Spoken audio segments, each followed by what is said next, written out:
I don't know how many of you are aware of this, but each month I'm trying to post a little newsletter or a little article or essay in the on the web page. I call it the mini log, and my mini log, it's a little miniature word from the minister. And as I said in my February mini log, the 7 principles and the 6 sources of Unitarian Universalism are, like me, technically retired. This happened in 2023 for both of us. But just as I hope I still have some ministry left in me, I think that the principles and sources still have a great deal of thought-provoking and important language for us to consider. And that's really what prompted this sermon today, is the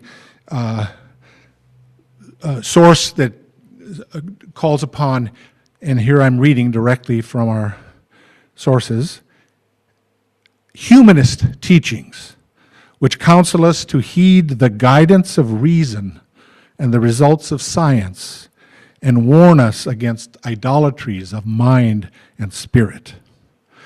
Now, this inclusion of humanism as a source of religious authority is, I think, distinctively Unitarian Universalist. I'm not aware of any other religious group that specifically names humanism in quite this way. Now, personally, I stop short of calling myself a humanist because I'm wary of isms and ideologies of all sorts, but I'm passionately interested in what it means to be human, and specifically what it means to be human religiously. My mentor, James Luther Adams, who wrote a book with the title On Being Human Religiously, taught that the sole purpose of religion is to help us become more human. Becoming human is the end, the goal. Religion may be a means to that end, in which case it is to be embraced and affirmed and used. But to the extent that religion gets in the way of becoming human, it must be criticized and either transformed or rejected. But our purpose is always to become more human, not to become more religious. The term humanist, like the term Christian, can mean very different things to different people, and it can be used in several quite distinct and even contradictory ways. Within academia, humanism is generally used to describe someone who concentrates their studies in the field of the humanities rather than the sciences. Those who teach literature, art, history, music, and so forth, as distinct from those who study chemistry and physics and geology and mathematics. Already in the 1950s, the British philosopher C.P. Snow spoke of 2 distinct cultures that did not understand each other's languages. And in his framework, humanists were opposed to scientists. Obviously, the term is being used very differently in our Unitarian Universalist sources, where it is virtually identified with scientific reasoning. There it wants to align itself with the results of science and with scientific culture, which is the dominant culture in the world today. Technological culture. And science and technology taken together constitute what Robert Pirsig in his book Zen and the Art of Motorcycle Maintenance called the Church of Reason. And like all churches, this one has its priesthood, its dogmas, and its heretics. It turns out that it also has its Vatican, the Massachusetts Institute of Technology. That's what the historian William Irwin Thompson called MIT, the Vatican of Engineering. Personally, I like to think of it as the Michigan Tech of New England. But when I was a student at Harvard Divinity School back in the late 1970s, I served as an intern at the First Church of Boston, just across the Charles River from Cambridge. And usually I took the subway to get back and forth, but one fine spring day I was inspired to walk back along Massachusetts Avenue, which meant crossing the Harvard Bridge and proceeding through the campus of MIT on my way home. I was more than a little intimidated by this venerable institution. The students there walked around with calculators dangling from their belts and little leather holsters. This was in the era after slide rules, but before handheld computers. They were little holsters, and as if prepared to challenge one another to calculating contests or digital duels like high-tech cowboys. All right, stranger, step back 10 paces and calculate. So walking up Mass Avenue without a calculator was like walking into Dodge City without a six-shooter. I was half expecting to be challenged. I was worried that someone might demand to see my SAT math scores. Anyway, to get there, I had to first cross over the Harvard Bridge. It was a beautiful spring day, and I was enjoying the sights and smells and sounds that surrounded me. The salt breeze, the squawking seagulls swooping low, the delicate racing skulls skimming the surface of the Charles River like giant water bugs. And high above in the heavens, the clouds were reflected in the tall blue glass of the John Hancock Tower, which was itself in turn reflected back into the tidal basin below. Even the traffic noise seemed somehow musical on this day. Everything was in its place, circling around the hub of the universe. I was in the middle of all this reverie when I happened to look down at the pavement beneath my feet, and I saw a most unusual marking. Painted on the sidewalk was a thick red line in the cryptic notation, 10 smoots. I had no idea what that meant, and I puzzled over it as I walked along, and about 50 feet or so further along, there was another mark with the inscription, 20 smoots. And so it went across the bridge, 30 smoots, 40 smoots, 50, 60, 70, until at the far footing of the bridge was the final notation, 364.4 smoots plus 1 ear. I was intrigued, and I asked around until I learned the story behind the markings. It turns out that in 1958, a young MIT student named Oliver Smoot Jr. was trying to get into the Lambda Chi Alpha fraternity, and during an inspired initiation ritual, his 5'7" frame was used as a human measuring device. One October evening, he was tipped and toppled across the bridge by his pledge brothers while his upperclassmates marked the progress with paintbrushes. Now, far from viewing this unwanted brushwork as a graffiti, the police department came to accept these markings, even using them over the years to pinpoint locations when they were filing accident reports. And in the late 1980s, when the bridge was entirely rebuilt, the markings mysteriously reappeared. So if you were to go there now, you'd see them along with a plaque that declares that the smoot has joined the angstrom, the meter, and the light year as an accepted unit of measure, all because of this strange experiment. Now, that's not, I think, what the ancient Greek philosopher Protagoras meant when he said that man is the measure of all things. Nor do I think it's what Jesus had in mind when he said, "No one has greater love than this, to lay down one's life for one's friends." I think those teachers intended something much more profound and meaningful, and we'll return to this story later because I think it's meaningful in its own way. But first, I want to talk a little bit about the place of human beings in traditional religious thought, what some people call the perennial philosophy. Traditionally, human beings occupy a middle realm between the celestial and the terrestrial worlds, between the macrocosm and the microcosm. Human beings formed a kind of bridge, if you will, between these two realms, standing in what the religious scholar Houston Smith called the mesocosm. Meso is a Greek word which means the middle, as in Mesopotamia, the land between the rivers, or Mesoamerica, Central America. So this mesocosm is the mythical space properly occupied by human beings according to the traditional worldview. It's there in the words of the Hebrew psalmist. It was alive and well in the Renaissance in the language of Pirandello and of Shakespeare. There's a kind of built-in tension in this worldview. As we sang, we are the earth, upright and proud.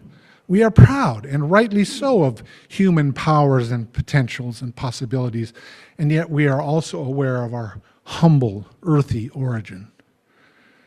I think of a story from the Hasidic tradition of Judaism.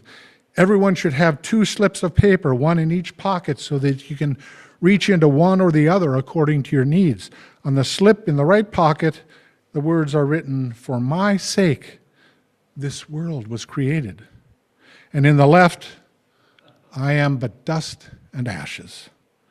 There's a tension there. Both are true. And in the creative tension between those 2 truths, human life finds its unique dynamism and pathos. Now, as I've said, this is the traditional view. It's sometimes imagined as a hierarchical great chain of being consisting of levels of being, some of which are qualitatively more real than where we happen to abide. There are also levels that have less being too, that are, if you will, less real than this world, the shadowy underworld of Sheol or Hades, Gehenna, and so forth. To understand this traditional worldview requires that we have some way of measuring quality, and I'll come back to that later as well. According to this traditional view, human beings reside at the center of the universe. Now, being at the center is very different from being in the highest place. The center is like Goldilocks' porridge, not too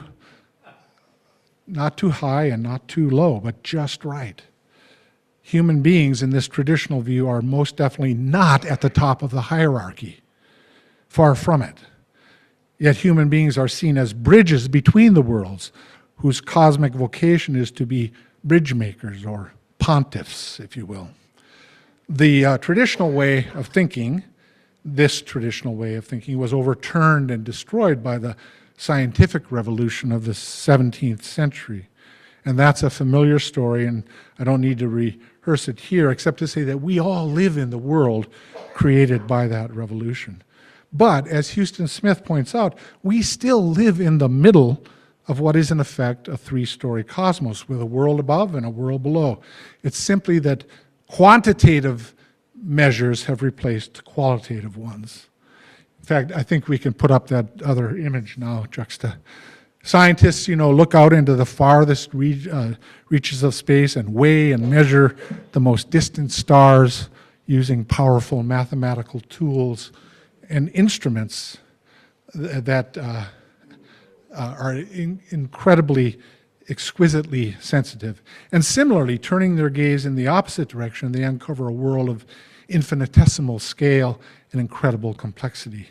This, before I say something about this, many of you probably have seen the video that was done back in 1977 by Philip Morrison, a MIT physicist, called The Powers of 10. Begins with a couple having a picnic on the green park on the grass in Chicago, and then the camera, the simulation moves up 10 meters and looks down at them from 10 meters above, and then it skips to 100 meters and so on by powers of 10 up until the furthest that human scientists with their instruments can reach in the distant cosmos. And then it goes back down again, goes right through the couple and goes down into the subatomic realm as far as it can go. And that's what you see here, the Ouroboros, this snake swallowing its own tail. The head represents the largest possible scale. What is it, 10 to the 30th centimeters, I think, And then the tail, which is being swallowed here, in quest of the grand unified theory, 10 to the minus 20 something, yeah. So the point, and this comes from the astrophysicist Joel Premack, who died just a few months ago, that you see where human beings are positioned in the middle, again, halfway on this scale, halfway between the largest and the smallest. Quantitative measures, but here again, we find ourselves in the center of things. Thanks, Juxta, you can take that on. So we're still in the middle between those two ranges, only the measure now is quantitative rather than qualitative, as it is in the traditional worldview. We live in what the philosopher Ken Wilber calls a disqualified universe. Human beings, through the use of scientific reason, have unlocked the secrets of nature and released tremendous powers for good or ill. In the powerful, and this is reached beyond the, unfolded beyond the wildest dreams of our ancestors. In the powerful poetry of the book of Job, God challenges his protagonist, his human protagonist, in his famous speech from the whirlwind with a rhetorical question, do you know when the mountain goats give birth? Do you observe the calving of the deer? Can you number the months that they fulfill? And do you know the time when they give birth, when they crouch to give birth to their offspring and are delivered of their young? Job was stunned into silence. But the modern scientifically minded person, a wildlife biologist, let's say from Michigan Tech, would simply respond, well, yeah, as a matter of fact, we do know that, those things, and a lot more than that. And we know it so well that we can pretty much reproduce it in the lab. Thank you very much. But I don't think God's question was, can you dissect and dominate and manipulate other creatures? Can you re-engineer their DNA code or whatever? But rather, the voice from the whirlwind was challenging Job to a deeper insight. Can you see yourself and know yourself as belonging, as participating, as part of this amazing earth community that includes such other creatures? The proper goals of religion are what I would call participation and communion. The language of religion is the language of promise and commitment. And again, its standard of measure is qualitative. The goals of science and technology, on the other hand, are prediction and control. The language of science is the language of mathematics, of number, and its standard of measure is quantitative. And there's nothing wrong with either of those languages, but problems can arise when one claims that their language is the only legitimate one. Like William Irwin Thompson, Houston Smith taught at MIT in the humanities department. Apparently everything that isn't science was lumped together in one department. And Smith tells the story of having lunch one day at the faculty club with a fellow faculty member, a scientist, and as often happened in such circumstances, he writes, the conversation turned to the differences between the science and the humanities. We were getting nowhere when suddenly my conversation partner interrupted what I was saying with the authority of a man who had discovered truth. I have it, he exclaimed. The difference between us is that I count and you don't. Now, encapsulated within that double entendre, we see the difference between science, which is a legitimate and powerful human activity, and what Smith calls scientism, an ideology that makes of science itself an unquestionable idol. Despite its undeniable power, modern scientific perspective represents a flattening of the depth dimension which characterized the traditional worldview. It requires a kind of tunnel vision which excludes from its view a great deal that matters to human beings, things like values, purposes, life meanings, and qualitative appreciation and aesthetic value. Science can deal with instrumental values, but not intrinsic ones. Science can describe what people do value. I'm thinking of economics in particular, but it cannot prescribe what we ought to value. Neither can science pursue questions of purpose in the way that human beings require. The Nobel Prize-winning biologist Jacques Monod asserts that the very cornerstone of scientific method is the systematic denial that true knowledge can be gotten at by interpreting phenomena in terms of final causes, that is, in terms of purpose. So by excluding questions of purpose from its view from the outset, it's no surprise that science cannot arrive at these, address these deep value questions. Scientists may and do so as human beings, but strictly speaking, at that point, they're not functioning as scientists. The difference between science and scientism is that scientism claims it is the only way. There's only one kind of entity in the world, and that's the kind studied by natural scientists, and there's only one kind of knowledge in the world, and that's the kind that natural scientists have. The problem, as the psychologist Abraham Maslow put it, is that when the only tool you have is a hammer, you tend to treat everything as a nail. And that's true even if the hammer is an incredibly sophisticated, delicate scientific instrument. It still functions to pound nails. What's lacking in the scientistic worldview, it seems to me, are precisely the human qualities of humility and humor. And that's where I want to return to the story on the bridge. When the students, all of them inspiring scientists and engineers, used Oliver Smoot as a yardstick, they acted in good humor. And that very act allowed them to transcend a narrow scientistic perspective. Our true humanity shines forth creatively in our humor and our humility. Both of those words, as you, of course, are etymologically related to the word human. We are made of humus. To approach truth humanly, we would do well to retain for ourselves a good bit of humility before the mystery of being, which is the source of inspiration of both art and science, as Einstein observed.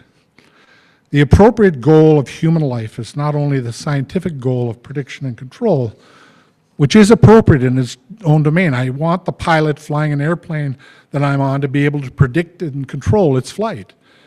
But human life also includes, and I think requires, such goals as participation and celebration and promise and commitment. That's the reason for religious assemblies, where we can share and celebrate the stories and symbols and the questions and the commitments that give meaning and purpose to our lives. I like to say that if math is the language of science, then myth is the language of religion. And I hope you know by now that when I use the term myth, I mean it in a positive way. Mythical language gives access to dimensions of reality untouched by the objectifying and quantifying approach of science. Unfortunately, many of us suffer from a kind of mythic illiteracy, an inability to understand how symbolic and metaphorical and poetic language works. Stephen Hawking once famously said, dismissively said, that mysticism is for those who can't do the math. Okay. I would say in response that not science, but scientism is for those who can't do the myth, those who lack that mythic literacy and capacity. Am I a humanist? As I said earlier, I hesitate to claim that title. It's enough for me to hope that I'm human and becoming more human. The early Christian theologian Irenaeus of Lyon said that the glory of God is a human being who is fully alive. To be human, to live this holy human life, means to stretch ourselves to the fullness of our being. Perhaps we can take Oliver Smoot as a model after all and realize that we are all bridge builders, connecting cultures that all too often don't understand each other. We live in a world that is filled with conflict, but that is also filled with meaning and purpose and quality and value. We still stand where we have always stood, spanning heaven and earth as bridge-building, value-bearing beings and meaning-making creatures here on the paths of every day, here on the common human way. I recognize that we are over time here, so I'm going to ask that we go into our closing hymn, and we can continue the conversation hopefully during the potluck. I look forward to that. But if you'll turn in your hymns in your books to number 312, here on the paths of every day.